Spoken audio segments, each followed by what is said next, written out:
آٹے کی بوری لینے والا جو ہے وہ موجود نہ ہو کہ بھئی یہ کیا بات کر دی جی، اگر ایتھیسٹ کہہ دے اللہ تعالیٰ ایک ہے تو ہم کیا اس بات کو کاؤنٹر کرنے لگ جائیں گے۔ پھر نیچے کامنٹس آ رہے ہوتے ہیں مولوی کا چندہ بند ہو رہا ہے اس لیے مولوی ایسے بول رہے ہیں، تو مولوی کو ضرورت کیا یہ بات کرنے کی؟ بھائی آپ مسجد کی سیمنٹ کی بوری اسی ٹائم بند کر دیں اور آ کے کہے جی کہ یا میں نے کعبہ کی بلڈنگ کو گرانا ہے یا اس مومن کو مارنا ہے۔ جی یہ بات آپ کو بچے کی برتھ ڈے کرتے ہوئے یاد نہیں آتی؟ یہ بات آپ کو شادی کرتے ہوئے یاد نہیں آتی؟ کیا ہو گیا؟ دین پہ کون سا حملہ ہو گیا اگر کسی نے یہ بات کر دی ہے؟ استاد صاحب نے فرمایا لا الہ الا اللہ محمد رسول اللہ، چل کالم خوار پر۔ وہ یہ ہے کہ جی مسجد کے اندر جو ہے نا وہ سیمنٹ کی بوری آپ تب دیں جب آپ کے محلے میں یا آپ کے قریب میں کوئی بھی آٹے کی بوری لینے والا جو ہے وہ موجود نہ ہو۔ اچھا اب اس کے حوالے سے ہمارے کچھ جذباتی دوست، ان کا سٹائل یہ ہوتا ہے کہ وہ نا آگے سے چڑھ دوڑتے ہیں ایک دم سے کہ بھئی یہ کیا بات کر دی جی، یہ تو اسلام مخالف ہے اور ایسے اور ویسے۔ دیکھیں ہم ہر بات جو کوئی لبرل بندہ کرتا ہے، کوئی ایتھیسٹ کرتا ہے، مطلب مثال کے طور پہ اگر ایتھیسٹ کہہ دے اللہ تعالیٰ ایک ہے تو ہم کیا اس بات کو کاؤنٹر کرنے لگ جائیں گے؟ تو بات یہ ہے، گزارش یہ ہے کہ اگر وہ کوئی اچھی بات کر رہے ہیں تو ہمیں اس چیز کو بجائے کنڈیم کرنے کے، بجائے اس کو جو ہے وہ کاؤنٹر کرنے کے، ہمیں چاہیے کہ ہم یہ بتائیں کہ یہ بات آلریڈی ہمارے دین میں موجود ہے۔ آپ یہ دیکھیں کہ زکوٰۃ ہے، فطرہ ہے، صدقات واجبہ ہیں، ان کے حوالے سے ان کا مصرف جو ہے وہی غرباء ہے، اس کے اندر جو ہے وہ مساجد شامل ہی نہیں ہے۔ تو دین نے اس چیز کو پہلی پرائرٹائز کر دی ہے، پہلی پرائرٹی غرباء کو دی ہے۔ اور اس میں ہمارے جو لوگ ایک دم سے چڑھ دوڑتے ہیں اس بات کے اوپر کہ یہ جی اس سے خدا نہ خواستہ مساجد کو خطرہ ہے یا کوئی اس طرح کی چیز ہے، پھر نیچے کامنٹس آ رہے ہوتے ہیں مولوی کا چندہ بند ہو رہا ہے اس لیے مولوی ایسے بول رہے ہیں، تو مولوی کو ضرورت کیا یہ بات کرنے کی؟ بھائی ہمیں کیا ضرورت پڑی ہوئی اس طرح کی بات کرنے کی؟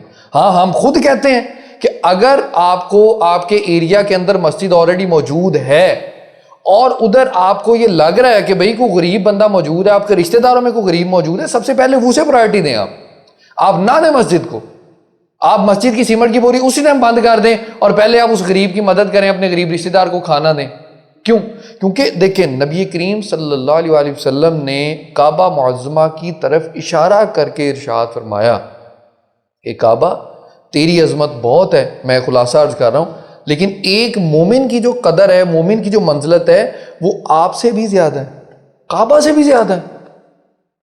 تو گزارش یہ ہے کہ پھر ہمیں اس چیز سے یہ سمجھنا چاہیے کہ اگر کوئی بندہ یہ بات کر رہا ہے کہ بھئی مسجد میں سیمنٹ کی بوری تب دیں جب جو ہے وہ آٹے کی بوری کو لینے والا نہ ہو، تو یہ بات تو حدیث مبارکہ سے ثابت ہے۔ آپ دیکھیں کہ اگر کبھی بھی کوئی ایسا سینیریو بن جائے، کوئی ایسا ماحول بن جاتا ہے جدھر ہمارے جو مفتیان کرام ہیں یا ہمارے علماء ہیں ان کے سامنے ایک کنڈیشن آ جائے، ایک سینیریو آ جائے کہ بھئی کوئی کفار کا کوئی لشکر یا کوئی ایسا کوئی حملہ آور خدا نہ خواستہ آتا ہے، آ کے کہے جی کہ یا میں نے کعبہ کی بلڈنگ کو گرانا ہے یا اس مومن کو مارنا ہے، تو کیا کسی کو نہیں پتا کیا اس کا جواب ہے کہ مفتیان کرام کے اوپر کیا لازم ہے، کیا فتویٰ دیں؟ کیا ایک مومن کی جانے دیں یا کعبہ معظمہ کی جو بلڈنگ ہے اس کو گرنے دیں؟ یہ کس نے اس چیز کے حوالے سے جو ہے بات کرنی ہے؟ تو بات کرنے کا مقصد، گزارش کرنے کا مقصد یہ ہے کہ ہمیں اس چیز کی انڈرسٹینڈنگ ہونی چاہیے اور ہمارے لوگوں کو بھی اس چیز کے حوالے سے، ہمارے علماء کو بھی اس چیز کے حوالے سے سوچنا چاہیے کہ یہ بات بڑی عجیب و غریب ہے کہ ہم نے ہر چیز کو کاؤنٹر کرتے کرتے ایسے جواب بھی دینے شروع کر دینے جن جوابوں کا کوئی تعلق ہی نہیں ہے، جن جوابوں کے حوالے سے دین بھی یہی کہتا ہے کہ آپ یہی کریں۔ اور اسی کے ساتھ ساتھ ایک چیز میں اور چھوٹی سی عرض کر دوں، ہمارے بہت سارے لوگ جواب دیتے ہوئے کیا کرتے ہیں، جی یہ بات آپ کو بچے کی برتھ ڈے کرتے ہوئے یاد نہیں آتی، یہ بات آپ کو شادی کرتے ہوئے یاد نہیں آتی، یہ بات آپ کو فلاں کام کرتے ہوئے یاد نہیں آتی، اور مسجد میں سیمنٹ کی بوری کے ٹائم پہ یہ بات غریب یاد آ جاتا ہے آپ کو۔ تو حضور گزارش یہ ہے کہ کوئی بھی بندہ بچے کی برتھ ڈے اس نیت سے نہیں کر رہا ہوتا کہ میں کو اللہ کی راہ میں مال دے رہا ہوں، کوئی بندہ بھی شادی اس نیت سے نہیں شادی پہ پیسے لگا رہا ہوتا کہ میں اللہ کی راہ میں مال دے رہا ہوں۔ ہاں جب کوئی مسجد میں سیمنٹ کی بوری دیتا ہے اس ٹائم پہ اس بندے کی نیت یہی ہوتی ہے کہ میں اللہ کی راہ میں مال دے رہا ہوں۔ تو بھئی جب اللہ کی راہ میں مال دینا ہے تب پہلی پرائرٹی حقیقتاً غریب کو ہی دی جائے گی، پہلی پرائرٹی کسی کا پیٹ بھرنے کے لیے دی جائے گی۔ ہماری مساجد الحمدللہ پاکستان کے اندر اگر ہم دیکھتے ہیں موجود بھی ہیں، بنی ہوئی ہیں. اگر کوئی ایسا ایریا ہے جس جگہ کے اوپر مسجد موجود نہیں ہے, ادھر ضرور جو ہے وہ پہلی پرائرٹی مسجد کو ہی دینی چاہیے کہ ایمان کے حوالے سے اور دین کے حوالے سے جو ہے وہ ایک مسجد کا ہونا ادھر ضروری ہے کہ ادھر پنجگانہ نماز ہو. اگر کسی جگہ کے اوپر کوئی چھت موجود ہے, کوئی کمرہ موجود ہے, تو اسے بھی مسجد بنایا جا سکتا ہے. اونچے اونچے مینار کھڑے کرنا, بڑی بڑی بلڈنگز بنانا ایک مساجد کے لیے اس طرح سے ضروری بھی نہیں ہے. حدیث مبارکہ کے اندر یہ بہت زیادہ مسجدوں کو رینوویٹ کرنے کے حوالے سے بھی تنبیہ موجود ہے کہ ایک وقت آئے گا کہ مسجدوں کو بہت زیادہ جو ہے وہ سجانا سنوارنا شروع کر دیا جائے گا. اور اندر آپ آج حالات دیکھیں کہ جتنی مسجدیں اچھی بنی ہوئی ہیں اتنا اندر ایمان کی اور اخلاص کی کمی, وہ ایک اللہ پاک کے ساتھ لگاؤ, تعلق مع اللہ, اس کی اتنی کمی ہے. جتنی مساجد کو جو ہے نا وہ ہم رینوویٹ کرتے چلے جا رہے ہیں. تو گزارش یہ ہے کہ ایک تو یہ بات کرنا بالکل بیوقوفی پہ مبنی ہے کہ آپ کو یہ جو ہے نا وہ شادی پہ کیوں نہیں یاد آتا, آپ کو یہ جو ہے وہ بچے کی برتھ ڈے پہ کیوں نہیں یاد آتا.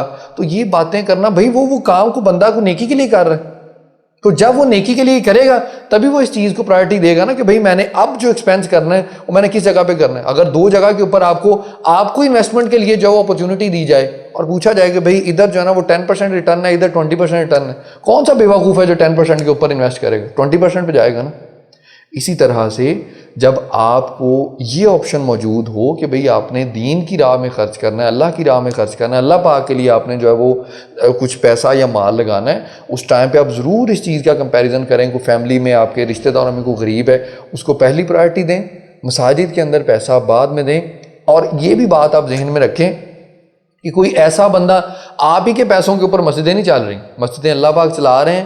اللہ پاک ان لوگوں کو بہت عطا فرمائیں گے جو مساجد کے ساتھ تعاون کر رہے ہیں, مساجد کی خدمت کر رہے ہیں. اللہ پاک آپ کو بھی بہت زیادہ عطا فرمائیں گے جو آپ لوگ غرباء کی خدمت کر رہے ہیں. اس لیے ان چیزوں کو ایک کلیش کی صورت میں پیش کرنا, اس کو اس اینگل سے پیش کرنا کہ پتہ نہیں کیا ہو گیا اور دین پہ کون سا حملہ ہو گیا اگر کسی نے یہ بات کر دی ہے کہ سیمنٹ کی بوری تب دیں جب آپ کی مسجد میں جو آپ کے محلے کے اندر جو ہے نا وہ کوئی آٹے کی بوری لینے والا نہ ہو. اس میں کوئی ایسی قیامت نہیں آ جاتی. اس لیے نہ باتوں کو ہم اس انداز سے لے لیا کریں کہ بھی ہر ٹائم بندہ ایک ڈیفینسو موڈ کے اندر ہی رہے. آزاد کشمیر کے حوالے سے ایک بات اب آخری عرض کر کے چیز کو کلوز کرتے ہیں. استاد صاحب فرماتے تھے کہ ایک وہ کسی جگہ کے اوپر وہ کیس لگا ہوا تھا, تو ادھر جو ہے نا استاد صاحب بھی تشریف لے گئے. ادھر جو ہے نا کوئی وہابی مولوی صاحب جو ہے نا وہ کھڑے ہو گئے. تو وہ جج صاحب نے پوچھا کہ بھئی یہ علامہ سعید حسن صاحب تو یہ بات کریں گے, آپ کیا کریں گے؟ وہ کہتا ہے یہ جو کہے گا نا میں اس کی مخالفت کروں گا. تو استاد صاحب نے فرمایا لا الہ الا اللہ محمد رسول اللہ, چل کال مخالفت. تو گزارش یہ ہے کہ ہر ٹائم مخالفت کا ذہن ہم بھی نہ رکھیں. ہمارے جو لوگ الحاد کے حوالے سے یا لبرلزم کے اگینسٹ کام کر رہے ہیں وہ بھی اس باریک سے فرق کو پہچاننے کی کوشش کریں اور اس کے اوپر بھی تھوڑا سا کام کریں.